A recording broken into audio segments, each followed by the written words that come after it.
বাউল নামের ফাউল গেছে জেলে, বলে আমি মানববন্ধন করব। বেটা যাও মানিকগঞ্জে, কোদাল দিয়া তোমার দাড়ি চেষে দিবে তৌহিদি জনতা। প্রয়োজনে আমি যাব মানিকগঞ্জে, দেখব কিভাবে তুমি মানববন্ধন করো মানিকগঞ্জের মাটিতে। দেশকে গৃহযুদ্ধ লাগাতে চাচ্ছে ফরহাদ, সে যুক্তরাষ্ট্রের সিআইএ এর অ্যাপয়েন্টেড দালাল। বাউলদের পক্ষে নামছে আবার এ নামছে, এটা হলো শয়তানে আকবার। বিগত জালেমের 16 বছরে ছিল মতো ভণ্ড বুদ্ধিজীবীরা, যারা ছিল ভারতের দালাল তাবেদারি করত, আর এখন ফরহাদ হচ্ছে যুক্তরাষ্ট্রের দালাল, বাংলাদেশকে গৃহ যুদ্ধের দিকে ঠেলে দিতে চায়। আমি এই সমাবেশ থেকে সরকারকে বলবো, ফরহাদকে গ্রেফতার করো, নতুবা এই ফরহাদ সিভিল ওয়ার, গৃহযুদ্ধ বাংলাদেশে লাগাবে। আলেমরা বাউলদেরকে পথভ্রষ্ট কেন বলে? নিজের মন গড়া কথা না কোরআন থেকে বলে?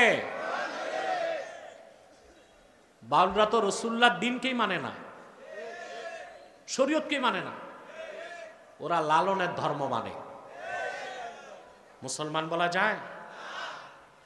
বাংলাদেশে এখন বাউল ভক্ত বহুত নেতা বেরিয়ে গেছে, বলতেছে বাউলদেরকে মারা যাবে না।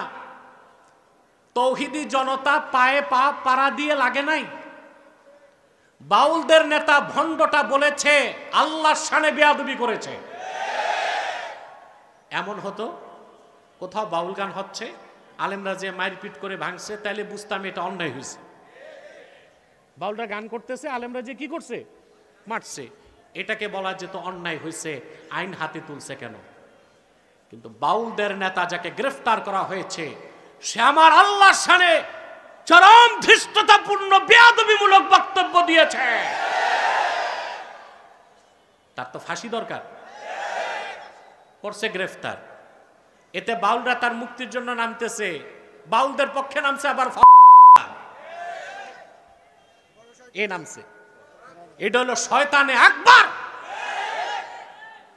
বিগত জালেমের 16 বছরে ছিল মতো ভণ্ড বুদ্ধিজীবীরা, যারা ছিল ভারতের দালাল তাবেদারি করত, আর এখন ফরহাদ হচ্ছে যুক্তরাষ্ট্রের দালাল, বাংলাদেশকে গৃহ যুদ্ধের দিকে ঠেলে দিতে চায়। আমি এই সমাবেশ থেকে সরকারকে বলবো, ফরহাদকে গ্রেফতার করো, নতুবা এই ফরহাদ সিভিল ওয়ার, গৃহযুদ্ধ বাংলাদেশে লাগাবে।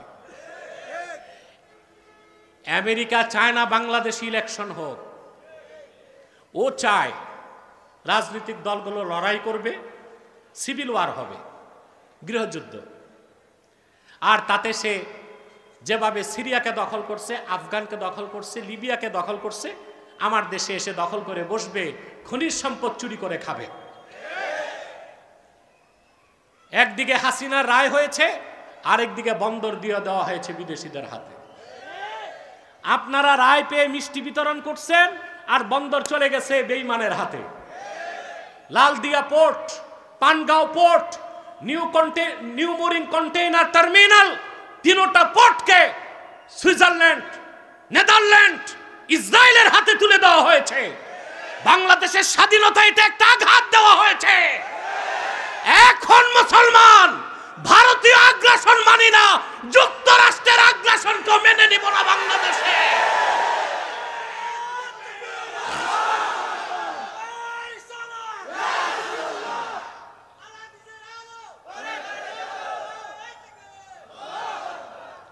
আজকে বাউলদের দিকে দৃষ্টি, গোপনে অন্য কাজ হচ্ছে। সবার দৃষ্টি কই? বাউলদের দিকে। একটা বাউল মানি ফাউল। কত বড় বড় জাদরেল নেতা জেলখানায় পচতেছে, খবর নাই? বাউল নামের ফাউল গেছে জেলে, ফরহাদ বলে আমি মানববন্ধন করব। বেটা যাও মানিকগঞ্জে, ফরহাদ কোদাল দিয়া তোমার দাড়ি চেষে দিবে তৌহিদি জনতা। প্রয়োজনে আমি যাব মানিকগঞ্জে, দেখব কিভাবে তুমি মানববন্ধন করো মানিকগঞ্জের মাটিতে। দেশকে গৃহযুদ্ধ লাগাতে চাচ্ছে ফরহাদ, সে যুক্তরাষ্ট্রের সিআইএ এর অ্যাপয়েন্টেড দালাল। বাউলরা হচ্ছে ফাউল, শরীয়তকে বিশ্বাস করে না। ঠিক কিনা? কে হক কে বাতিল নির্ধারণ করবে? কে? চিল্লায় বলেন কে? কে হক কে বাতিল তা নির্ধারণ করবে কোরআন ও সুন্নাহ। কোন গোষ্ঠী কোন ব্যক্তির রায়কে শরীয়ত সমর্থন করে না। ওরা নামাজ স্বীকার করে না, আল্লাহকে এক বলে স্বীকার করে না। বাউলরা সর্বেশ্বরবাদীতে বিশ্বাসী, হুলুলি আকীদা, রাসূলুল্লাহ শরীয়তকে বিশ্বাস করে না। তাদের জন্য মায়া কান্না। অতএব ভাইরা, রাসূলুল্লাহ সাল্লাল্লাহু আলাইহি সাল্লাম ১৫০০ বছর আগে হেদায়েতের চূড়ান্ত পথ দেখাই দিয়েছেন আর রেখে গেছেন এই কোরআন। যুগে যুগে হেদায়েতের পথ দেখিয়েছে, কিয়ামত তক দেখাবে।